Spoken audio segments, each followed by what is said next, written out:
আচ্ছা, তো খারাপ ব্যবহার করছে সে, আবার এট দি সেম টাইম এই যে খারাপ ব্যবহার গুলো কি ধরনের হইতে পারে? একটা হচ্ছে সবচেয়ে কষ্টদায়ক যেটা বিবিদের জন্য, যে স্বামী চিটিং করছে, এক্সট্রা ম্যারিটাল অ্যাফেয়ার্স স্ত্রীর নলেজে চলে আসছে।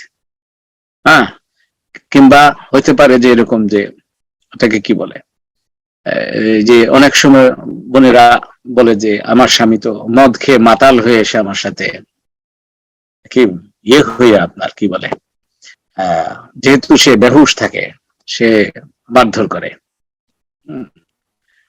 অথবা আপনি মনে করেন যে কি আজকাল মডার্ন জমানায় এমন একটা খারাপ অবস্থা হয়ে গেছে, সোশ্যাল মিডিয়া, ফেসবুক, আপনার টুইটার, মানে এগুলোতে আপনার যেটা সোশ্যাল মিডিয়াতে করে যে এরকম বিবি আপনার শেখায়ত করে যে আপনার সুবহানাল্লাহ স্বামী তার সারা রাত ধরে ফেসবুক আপনার বেগানা নারীর সাথে চ্যাটিং করতেছে, আপনার 5 জন 7 জন 10 জনের সাথে ছবির আদান প্রদান করছে। আমার ভাই বোনেরা মাঝে মাঝে এত মানে এগুলো দেখলে বা শুনলে এত অস্থির লাগে। এটা কিন্তু কেউ বাদ নাই, কেউ বাদ নাই। আপনারা মনে করবেন না যে খুব সাধারণ মুসলমানরা বা সাধারণ মানুষরা করছে না, শেখদের ব্যাপারে কমপ্লেন পাওয়া যায়। যাই হোক, এই যে সোশ্যাল মিডিয়া এটা আজকাল সয়লাব হয়ে গেছে।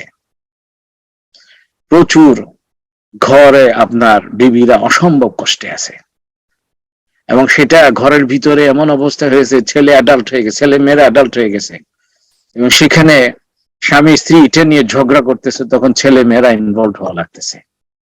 হ্যাঁ, স্ত্রী সহ্য করতে পারছে না, আসলে সহ্য করার কথা নয়। তো এই যে জিনিসগুলো, এই ক্ষেত্রে আমরা কি করব? মদ খাওয়া হারাম, মদের সাথে কানেক্টেড থাকা হারাম।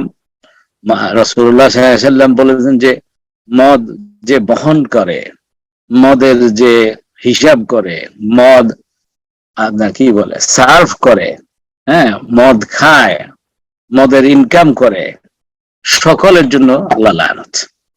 হ্যাঁ, তো এখন এই এই আপনার স্বামী এমন হয়ে গেছে যে সে মদ খেয়ে করে, এটা কি বলে, আসে ঘরে এবং এসে আপনার উপরে অ্যাবিউজ করে। তো উনি তো গুনাহ তো একটা না, কয়েকটা করে ফেলতেছে। একটা হচ্ছে মদ খাওয়ার গুনাহ, হ্যাঁ, নেশাগ্রস্ত হওয়ার গুনাহ, আর একটা হচ্ছে যে সে তার বিবিকে অ্যাবিউজ করছে।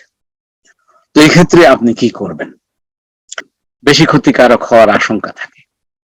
আর আরেকটা অ্যাবিউজ আছে যেটাকে বলা যায় যে মানে আপনি কি বলে, বাংলায় বললে সুন্দর লাগে না, কিন্তু ইংলিশে বললে দেখি ইজি লাগে, সেক্সুয়াল অ্যাবিউজ। হ্যাঁ, পারস্পরিক। তো আপনি মনে করেন যে ডিমান্ড ফুলফিল না করা, কিংবা আপনার এটাকে কি বলে, যেরকম ভাবে আপনার ইন্টিমেসি হওয়ার কথা, করার কথা, সেভাবে না করে একটু ডিফারেন্ট ভাবে, অ্যাবিউসিভ ভাবে করতে চেষ্টা করা। তো এই যে এগুলো হলে আপনি কি করবেন? অনেক চেষ্টা করেছেন যে সমস্ত ভাইয়ের, আমি আজকে তো শুধু বোনদের, যারা বোন ভিকটিম আছে তাদের জন্য বলছি, যে ওনারা বলতে বলতে কাঁদে যে অনেক চেষ্টা করেছি কিন্তু কোনো কাজ হয় না। তো দেখি যে আসলে যতই বলি না কেন, রাসূল সাল্লাল্লাহু আলাইহি ওয়াসাল্লাম এভাবে করেছেন, ওটা করেন নাই। দেখা যায় যে যেই ভাইটা এই অত্যাচারটা তার স্ত্রীর প্রতি করছে, তিনি এগুলো সব জানেন অলরেডি, কিন্তু তারপরেও করছেন। তাহলে একে কিভাবে কন্ট্রোল করা যায়? হ্যাঁ, না, দুইটা পদ্ধতি, দুইটা উপায় আছে। একটা হলো যে সংসারটা টিকে রাখা, সেটার জন্য করতে হবে তাকে শুধরায় নিয়ে আসা। আর আরেকটা হলো যে এই সংসার আর না করা। তো ওইটা হলো যেটাকে বলা যেতে পারে লাস্ট রিসোর্ট, যে আর না পারলে সর্বশেষ, কিন্তু প্রথমে তো চেষ্টা করতে হবে। ওটা কি করা? এখন আসুন কি হইতে পারে। we need to get deeper into it, যে এই সে কেন এই খারাপ ব্যবহার করতেছে। হ্যাঁ,